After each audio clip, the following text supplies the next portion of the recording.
So here we have Big Steve, author of From an Orphan to a Millionaire, an extraordinary autobiography that highlights his journey from running away at the age of 5 while his family was being killed by the hands of the Cali cartel. Welcome to Himmy Entertainment, Steve. Thank you. Thank you for having me. What a story. It is. From survival to hustler to businessman. Mm-hmm. Talk to me about it. Well, I was born in Cali, Colombia. My uncle worked for the cartel. He was a mule. He moved drugs. He wanted to get out of working for the cartel, and unfortunately, my family paid the ultimate sacrifice, and they were gunned down in front of me. And as they were getting killed, I ran out the back of the kitchen, and I ran to the closest church.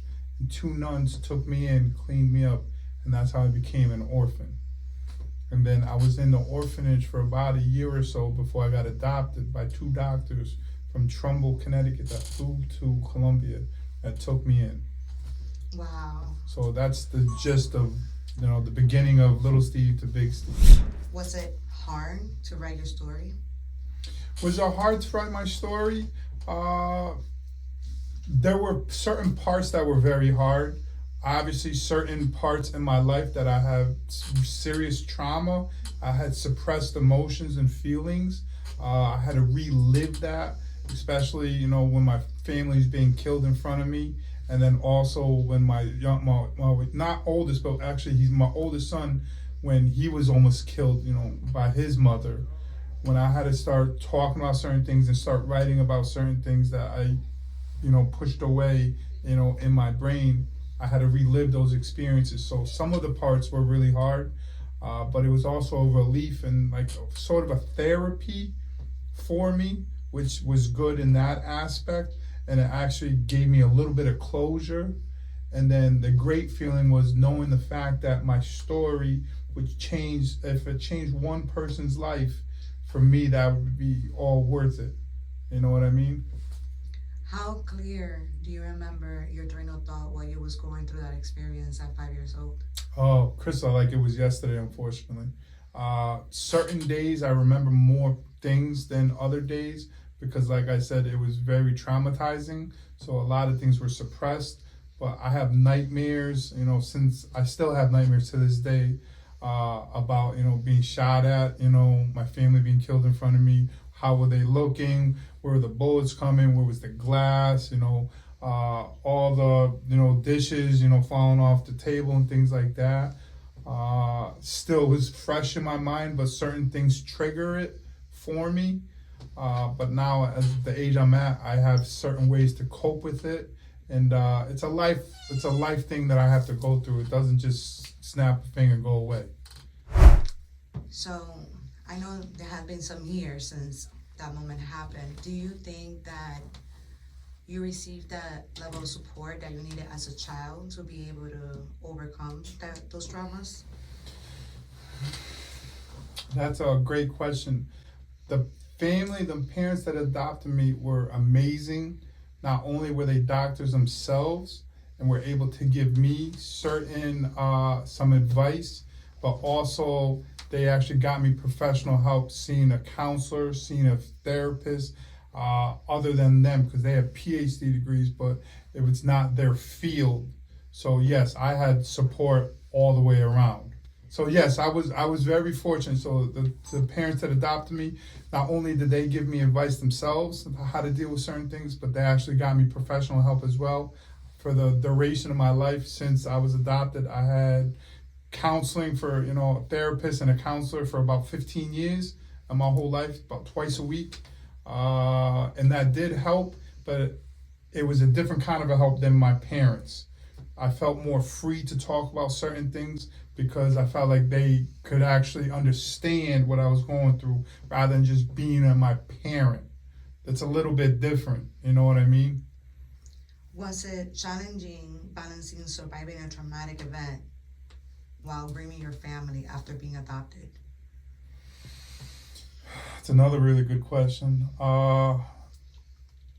It was traumatizing because I feel bad because it's almost, I got to compare my families. sort of a speak. You know, my family gave their life for me, and then now I also have to be grateful that this family took me in. So it's almost like I have to weigh it out. I don't love them more or less, but it's almost like a competition in my head that I have to, did they love me more? Did this person, did they love me more? Overall, they both loved me. Unfortunately, my birth parents had to give their life for me, and the family that took me in, they helped raise me. So they both did their part in my eyes. You know what I mean? Mm-hmm. Do you feel guilty for loving your adopted parents? I do. To be honest with you, sometimes it's a love-hate relationship. I'm blessed because they adopted me, but certain things and certain pressures I had to go through because they were doctors themselves. I had certain pressures that certain kids and certain young men and women never would have to go through. I had to go through those pressures. To be honest with you, I think a lot of kids, if they had my parents, either they would have became drug addicts, alcoholics, or even committed suicide, because the pressure of being the best in your class, the best in college, having 3 PhD degrees, being very successful in their field, plus being adopted, oh man, forget about it. Forget about it. Do you feel like at some point you was kind of like rebellious when it came to like maybe your teenage years when it came to your adopted parents? I wasn't rebellious in my teenage years, per se. I was more rebellious right when I got adopted. So when I got adopted around 6, I was more rebellious between 6 and 10. That was the most rebellious I was with my adopted parents. And that was me rebelling because I didn't know how to deal with the hurt and the pain. But I was very fortunate that my father just gave me love. It got to be so bad. I was stealing cars, robbing people of 7 years old, 8 years old. It was nothing to me. You know what I mean? So bad that my mother actually wanted to give me up for adoption 2 times, that she, went to my father. I don't know how to be a mother to this young boy. He's doing this, the cops, this and that, whatever. This is not what I signed up for. And my father was one, we got to give him love. He needs love. And to be honest with you, I wouldn't be sitting here right now if it wasn't for my father. Because if he said the same thing, I would have been back in Colombia, running a cartel, or in prison, or 6 feet under. Are you still in touch with your biological family? No, everyone's gone. Everyone's gone. Not even like relatives? No, I'm the last of the Mohegan. I'm the last standing. Well, now since I have kids, they have their blood my blood running through their body. When my parents got killed and my family got killed, I was the last blood of my family. Oh, wow. How does that make you feel? I feel special. I feel arrogant at certain times because I feel like I survived that. Anything that's coming at me is nothing. You know what I mean? But sometimes it's lonely because I have remorse thinking, okay, I survived. Why me? And that's one of the reasons why I work so hard in everything I do, because I feel like I owe it to my family. Mm-hmm. You know what I mean? They don't have a chance at life, so I have to be amazing, How old were you when you actually realized like trouble in the streets were not the best way to express how you was feeling at that time? I would say I was about 11. And then that's when I started getting into Boy Scouts. Mm-hmm. They tried. I did the small sports, the flag football. Then I got into tackle football. I did the soccer. But the main thing that really got me away from doing, acting out and rebelling was the Boy Scouts. And it was the camaraderie of the young men and boys together doing certain things, building, that really kept my attention. And how do I say this? Kept me busy. And I was excited to learn about how to make a campfire, how to start a car, how to hotwire a car, how to fix a small engine. It was things like that got my mind, busy and occupied versus, I'm angry, I'm gonna go do something, and I end up hurting my family and or stressing them out. Do you had out of the people that were involved with you at that time, do you had a specific mentor that you felt like made a big impact? I didn't have a mentor. I did have a business mentor when I was in college. I took the business classes in college. But as far as a mentor, so to speak, my mother really became my business mentor. My father was more like, if I was angry or I needed to vent, I would talk to him. But if it was something that I want to buy something nice, or I want to do something in the future, or how to prepare for the future, those conversations were with my mother. You know what I mean? There was so much that there were certain places in our house that if my mother sat down, it was business talk. If she sat down in that chair and she turned a certain way, instant business.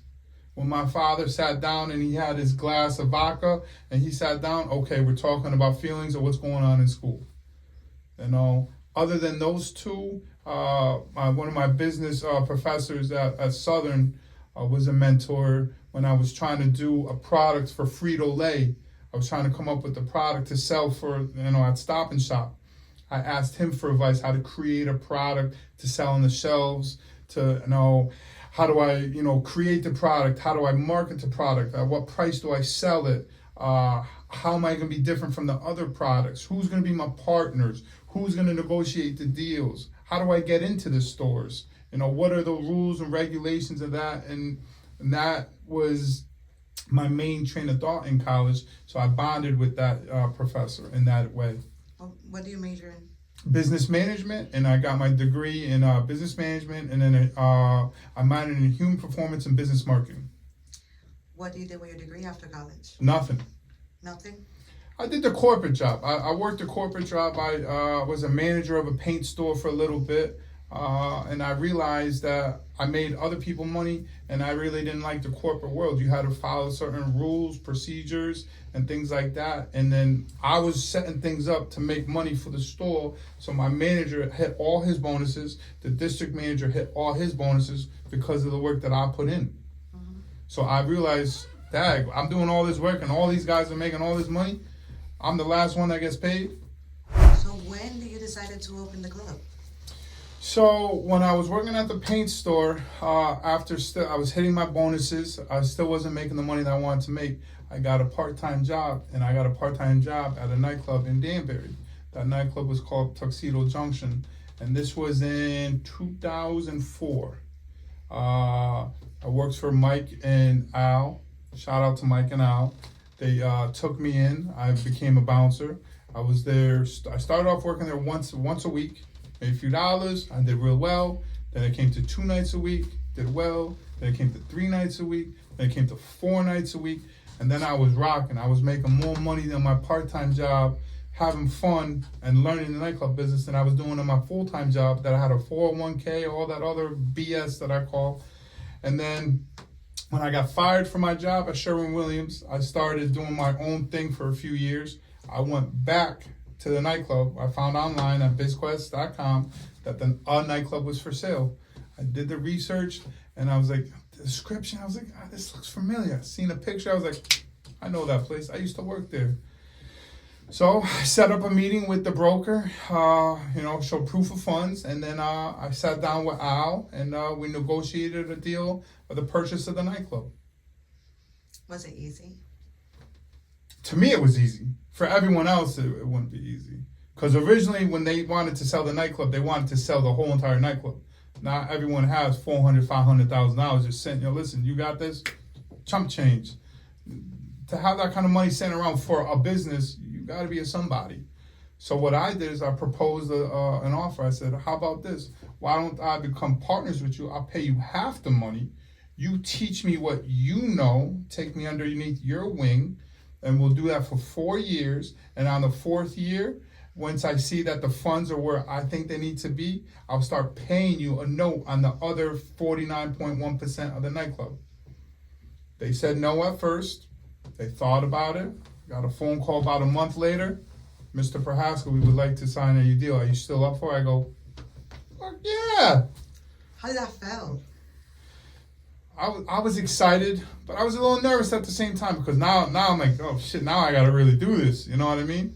And I was excited. We signed at Scalzo Property Management in Danbury. I signed the paperwork. I had my mother next to me. I had my father next to me. I had my attorney next to me. And then Al and Mike were both in the room, and we signed the paperwork. And then we celebrated with non-alcoholic champagne, you know. And that was the beginning of the journey of, you know, learning to be a nightclub owner.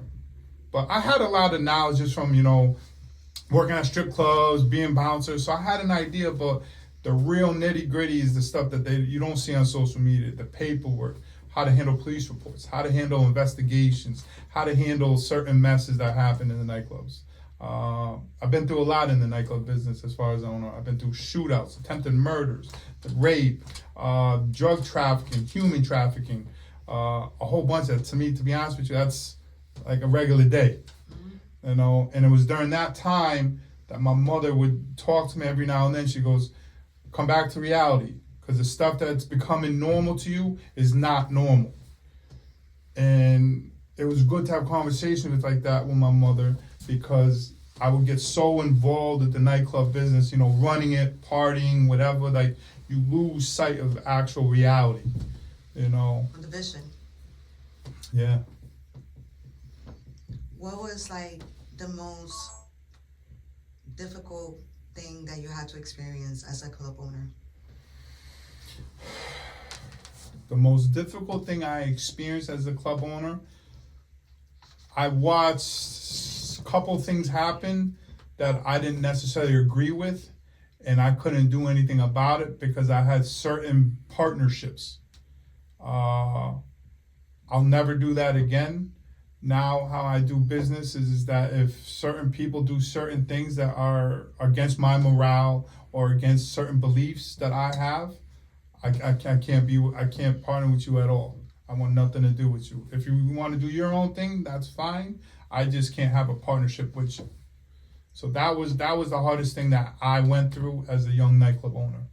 No, I mean, I went through other things, you know, the women and the friends, you know, they want to drink for free, they don't want to pay, but that's small, petty stuff. But the real thing is in business, if you're doing a partnership with somebody, you better know who they are and what they're about, because that can affect your business with them.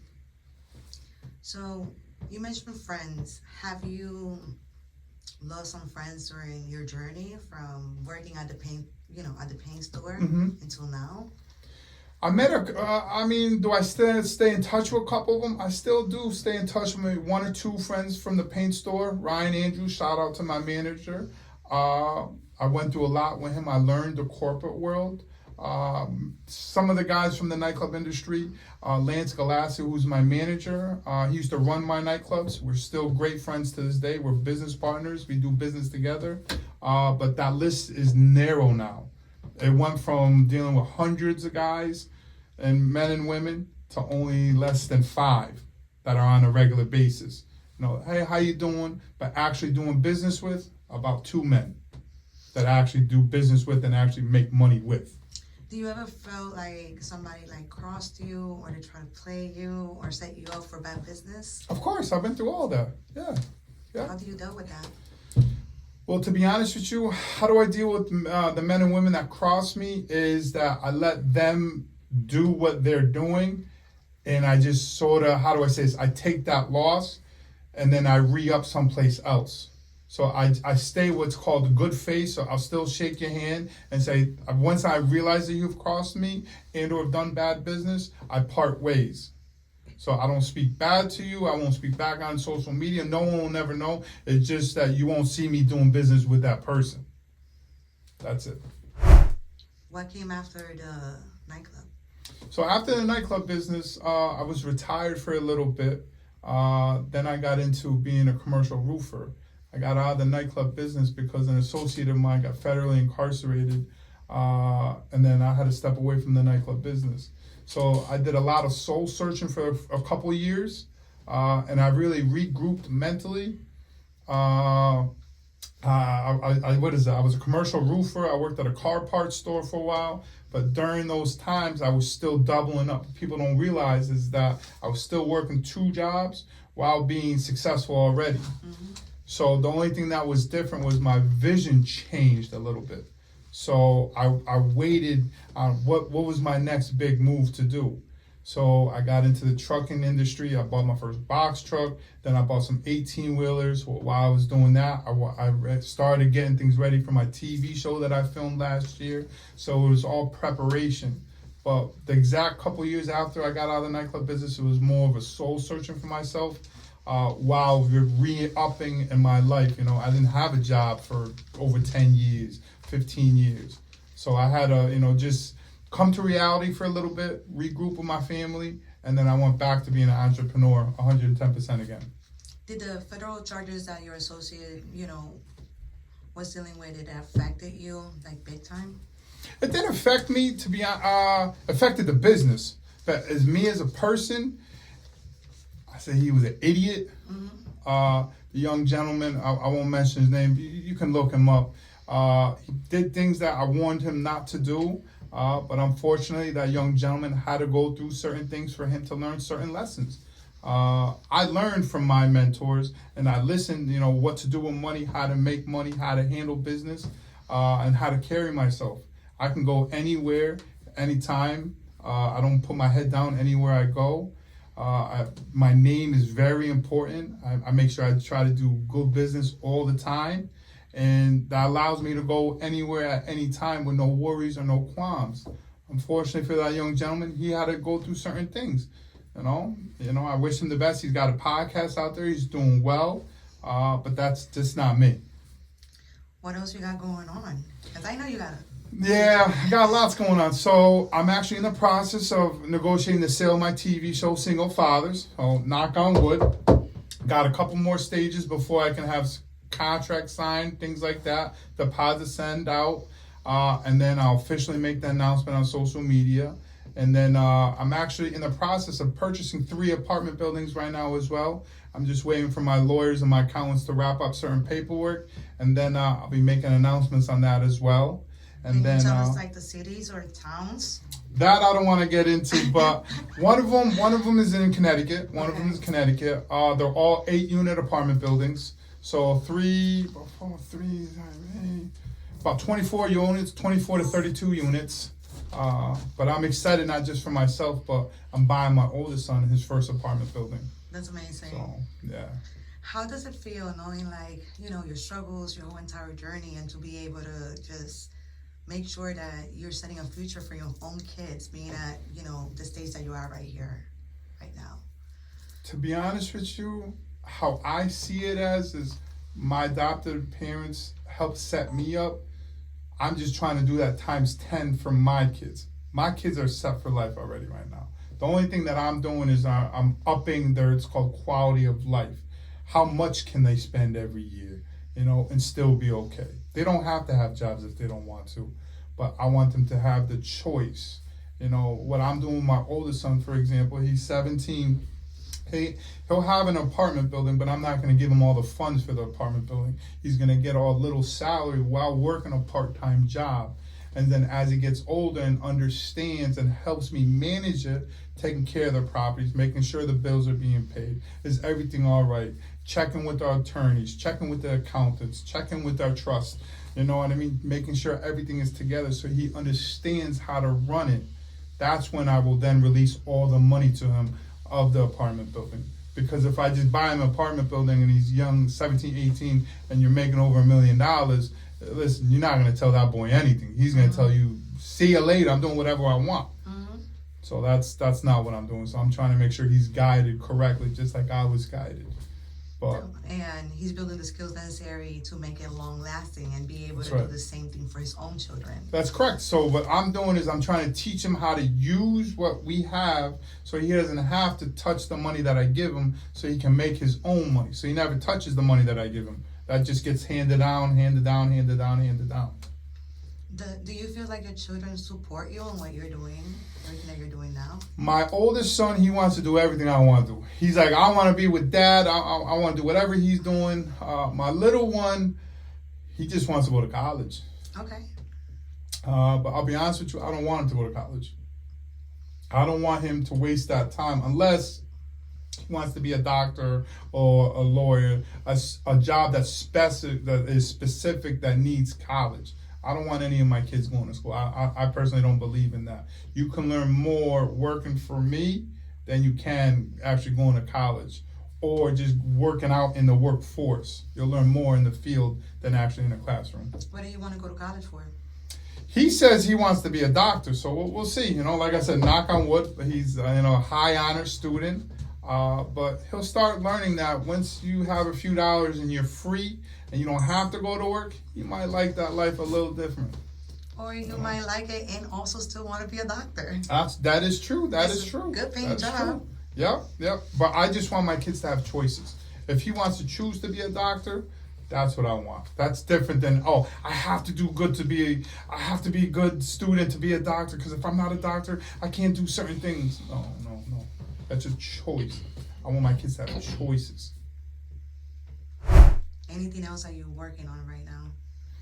Well, like I said, I got a TV show that's going to be, I'm trying to negotiate the deal on that. A few apartment buildings. That's pretty much. I'm filming a Tubi movie. Yeah. How do I forget that? Talk to me about that Tubi movie. So, Tubi movie is called Group Trip. Okay. We start filming this weekend. It's about a bunch of friends that go to a cabin. One girlfriend's friend cheats on her boyfriend and she ends up killing him, this and that, whatever. It's a suspense thriller. It's going to be great. I'm hiring a lot of local men and women to act in it. And I'm going to be doing a movie premiere after everything is filmed and everything's said and done. I'll be co-directing and co-executive producing. So I'm really excited. I'm really getting my hands dirty in this one. This is so exciting. It sort of fell in my lap. I didn't seek this project. This sort of opportunity came and fell in my lap. I said, all right, I'll run with it. Talk to me. How did this happen? Gentleman called me, gentleman that did a few movies. Steve, this is what I got going on. I'd love to do something with you, this and that, whatever. I'm like, I don't know, man. I don't really know. And, I talked to my manager, Lance. He's like, Steve, it's an opportunity. So I said, all right, fuck it. It makes you known. Gets you more FaceTime. It makes me known, but I'm more excited for the credits. Yes. Because in Hollywood, certain projects you do and your titles is what's going to get you to the next step.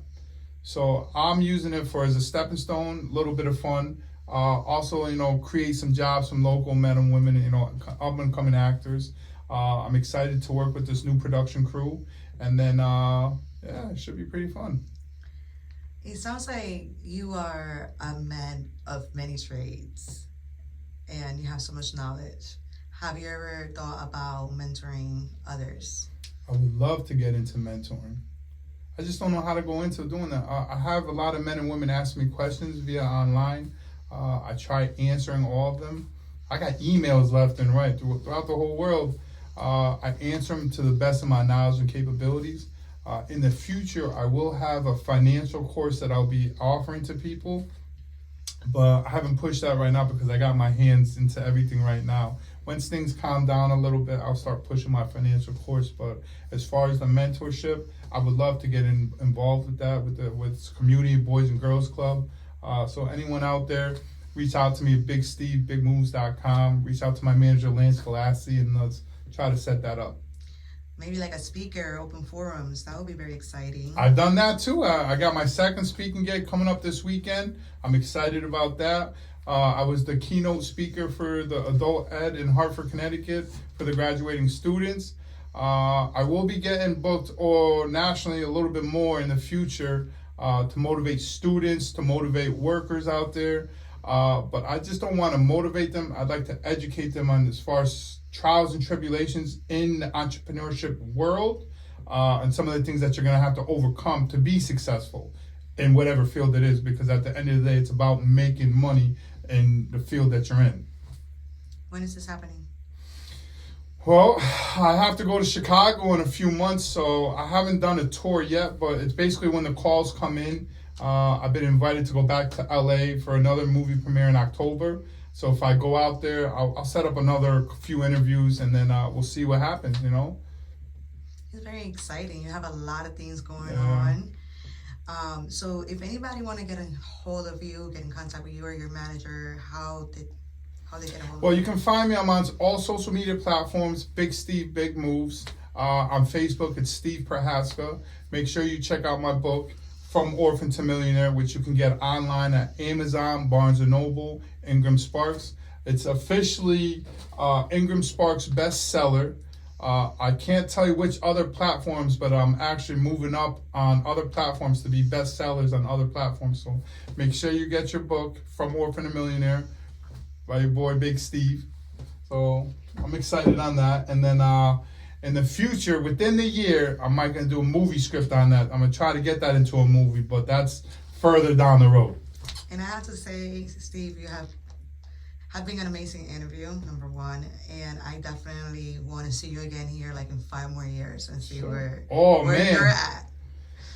It's not necessarily where I'm at, it's where my friends who are around me, where they're at. Because not only I'm doing everything that I want to do in life, it's what about the people around you? What are they doing? Are they helping their families? Do they have great paying jobs? You know what I mean? Are they taking care of their families? Do they own their houses? Do they have investments? So for me, the people around me, I'm giving them jobs. Now they're buying properties, they're buying cars. So their quality of life is raising, and that's what makes me happy. I'm very excited. You know, we need a lot of more people like you in our community. Thank you for having me. Definitely an honor, and I really appreciate you coming to here to Himmy Entertainment and being available for this interview. Thank you very much. Peace.